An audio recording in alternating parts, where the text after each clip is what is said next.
ભીષણ ગરમીમાં વાહન ચાલકો અને ટ્રાફિક કર્મચારીઓને રાહત મળે તે હેતુથી સુરત ટ્રાફિક પોલીસ દ્વારા એક માનવતાભર્યો પ્રયાસ કરવામાં આવ્યો છે।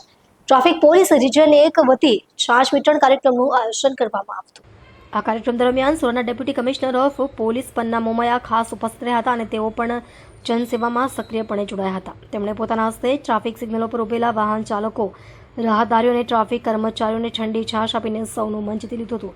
આ પહેલ હેઠળ શહેરના વિવિધ ચોક, ચાર રસ્તાઓ પર ટ્રાફિક પોલીસના જવાનો દ્વારા લોકોને મફત છાશનું વિતરણ કરવામાં આવ્યું હતું। ગરમીના કારણે થતી તબિયતની તકલીફોને ધ્યાનમાં રાખીને ટ્રાફિક પોલીસનો આ માનવતાભર્યો પ્રયાસ સમગ્ર વિસ્તારમાં ખૂબ વખણાયો છે। ડીસીપી પન્ના મોમયાએ જણાવ્યું હતું કે ગરમીમાં લોકોને મુશ્કેલી ન પડે તે માટે ટ્રાફિક પોલીસ હંમેશા તત્પર છે।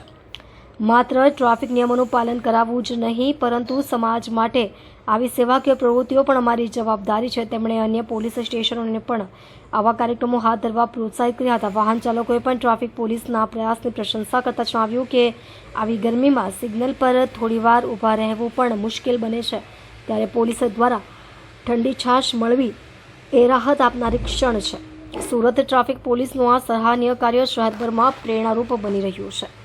ગરમી વધવાના કારણે સુરત શહેર ટ્રાફિક પોલીસ દ્વારા બપોરના 1 થી 4ના સમય દરમિયાન ટ્રાફિક સિગ્નલ બંધ રાખવાનો નિર્ણય લેવામાં આવેલો છે અને મોટા જંકશન્સ ઉપર શેડ બાંધીને ટુ વ્હીલર ચાલકો એની નીચે ઊભા રહે જેથી સીધો તડકો ન લાગે એની પણ વ્યવસ્થા કરવામાં આવી છે અને વધુમાં આજથી હવે દરેક જંકશન્સ ઉપર છાશ અને પાણીનું વિતરણ કરવામાં આવે છે। ટુ વ્હીલર વાહન ચાલકો તેમજ જે ચાલીને જતા હોય અને જે મજૂરી કરીને સાયકલ ખેંચીને લઈ જતા હોય તમામ રાહદારીઓને અમે લોકો અહીંયા છાશ અને પાણી વિતરણ કરીશું જેથી કરીને એ લોકો ગરમીમાં રૂપથી બચી શકે।